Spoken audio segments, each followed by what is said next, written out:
Halo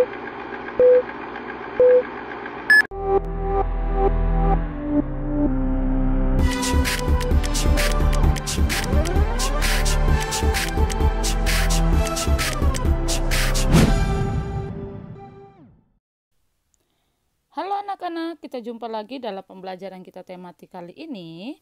Kita tetap dalam buku tematik 3C, benda di sekitarku.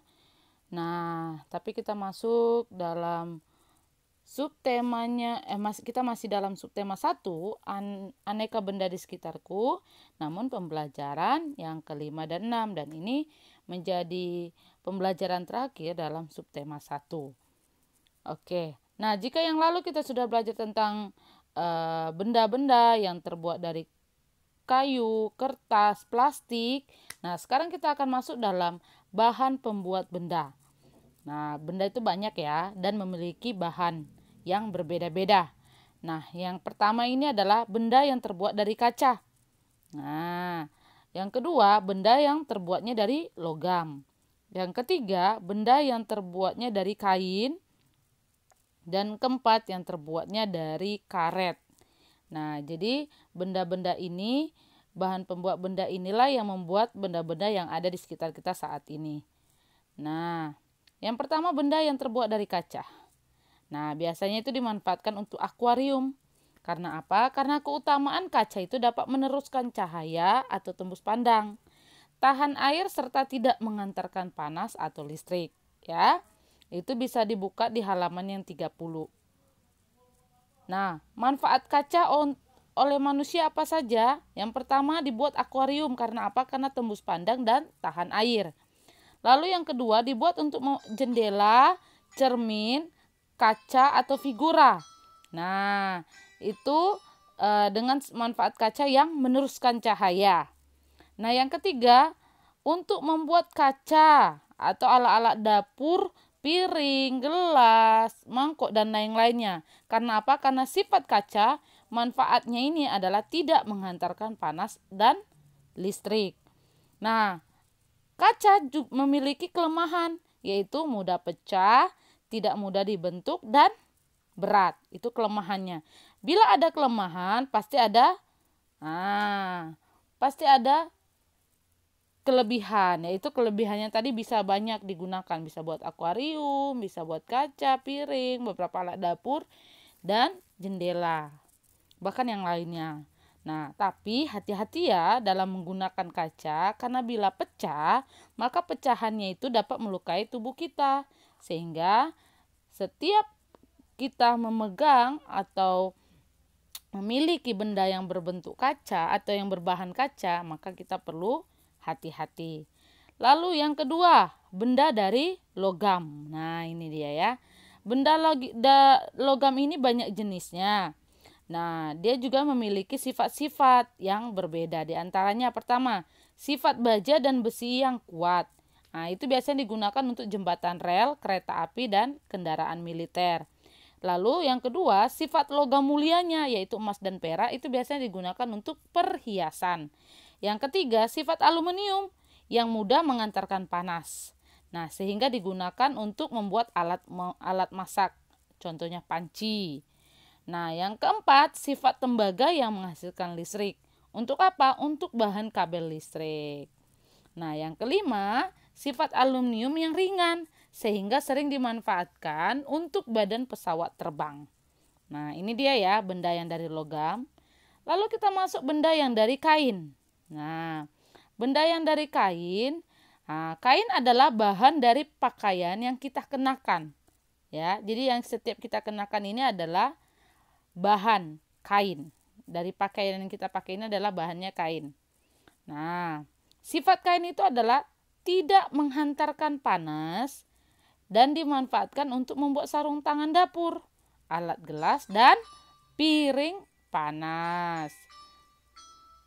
Kekurangannya adalah mudah menyerap air. Nah, itu kekurangan kain ya. Dia mudah menyerap air. Nah, yang keempat, tadi kita sudah kaca, logam, kain. Sekarang kita belajar ke bahan benda yang dari karet. Nah, keunggulan bahan karet apa sih? Nah, keunggulan dari bahan karet itu adalah lentur, tahan lama, kedap udara, tidak menyerap air, serta tidak menghantarkan panas. Nah, ini ya. Lalu kita mau lihat manfaat ini biasanya digunakan untuk apa kalau benda karet. Pertama, lentur dan kedap udara. Nah, itu biasanya untuk membuat ban mobil atau balon. Yang kedua, manfaatnya lentur dan tahan lama. Itu biasanya digunakan untuk sepatu dan sendal. Jadi banyak sepatu dan sendal yang terbuat dari karet ya, bukan hanya dari kain. Yang ketiga, tidak mengantarkan panas untuk pembungkus kabel listrik. Nah, itu juga fungsinya.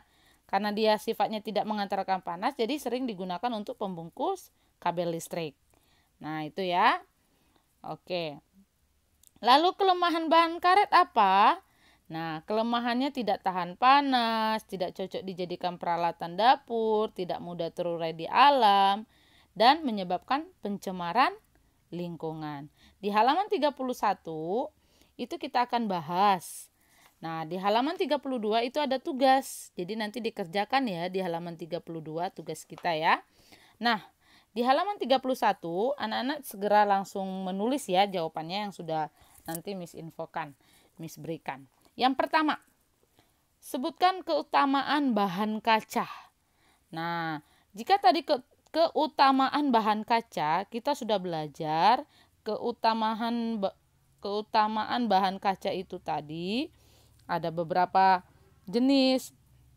Nah, jadi bisa dilihat dalam materi yang sudah Miss berikan dari kaca. Ini dia.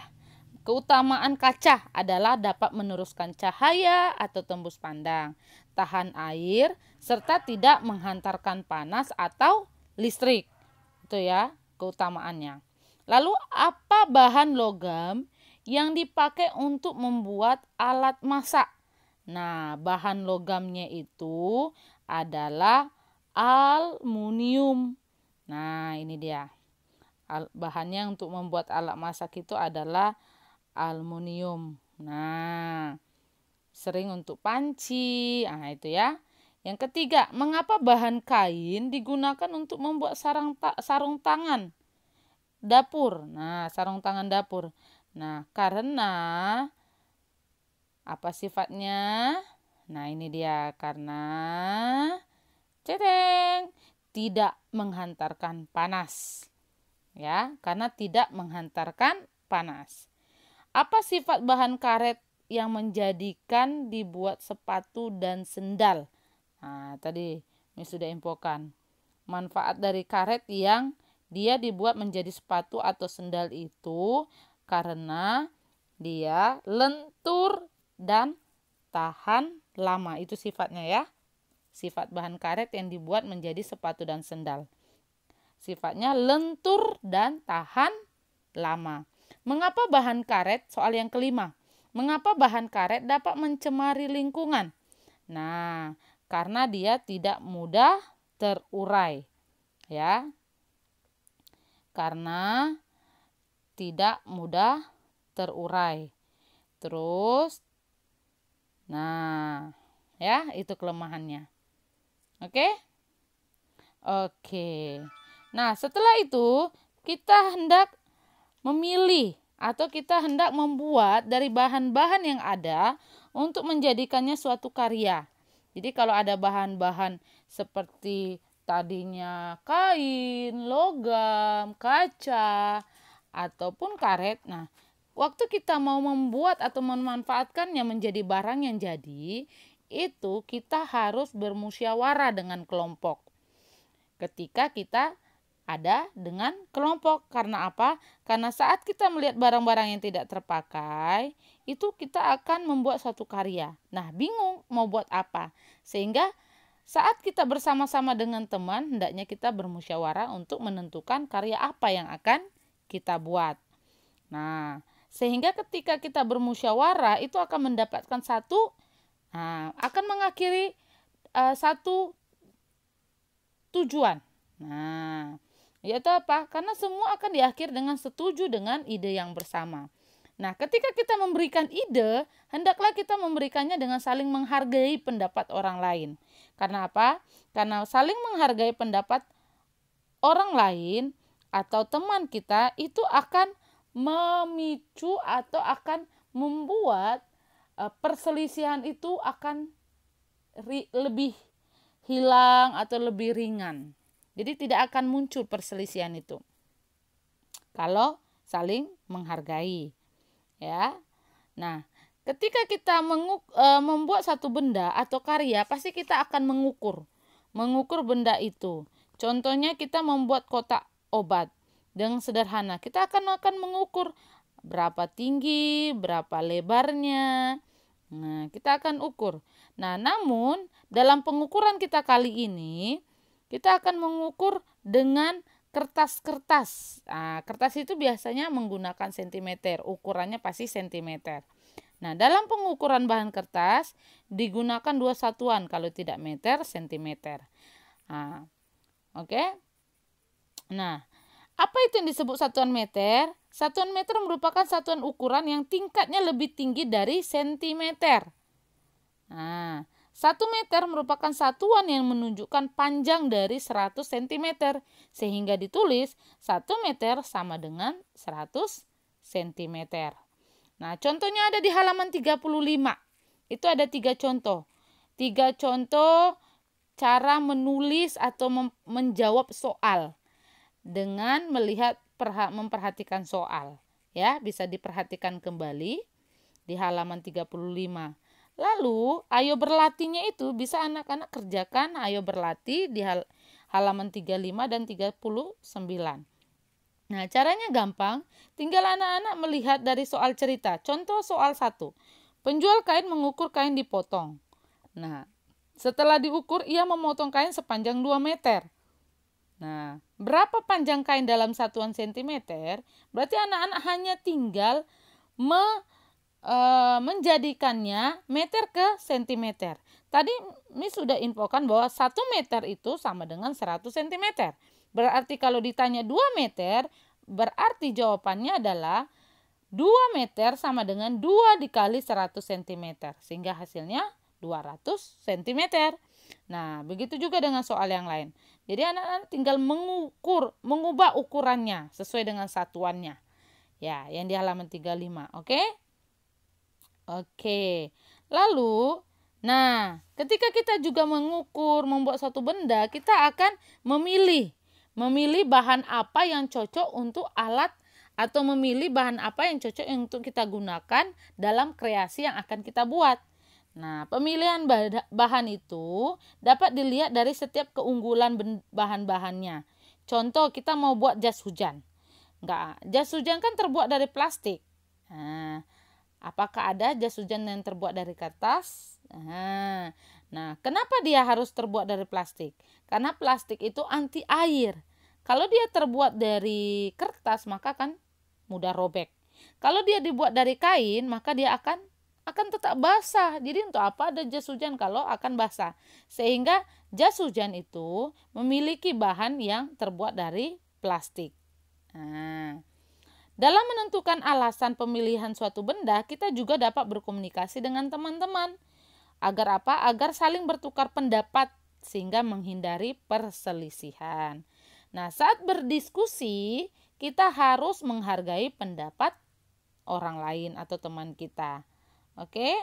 Nah, kerjakan halaman 36 dan 37 yang ayo diskusi saja.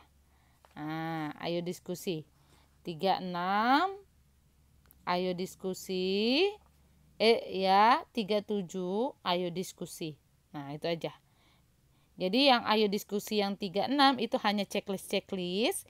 Ayo diskusi yang 37 hanya menjawab 2 soal itu aja. Ya?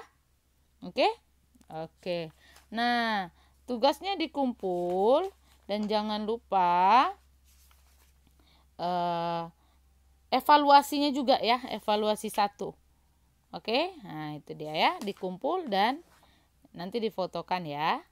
Nah, nanti juga kita akan bahas di Zoom juga kok, ketika kita nanti pertemuan ada di Zoom. Oke? Oke, sampai jumpa di video selanjutnya. Jangan lupa untuk tetap melihat videonya ya. Bye-bye.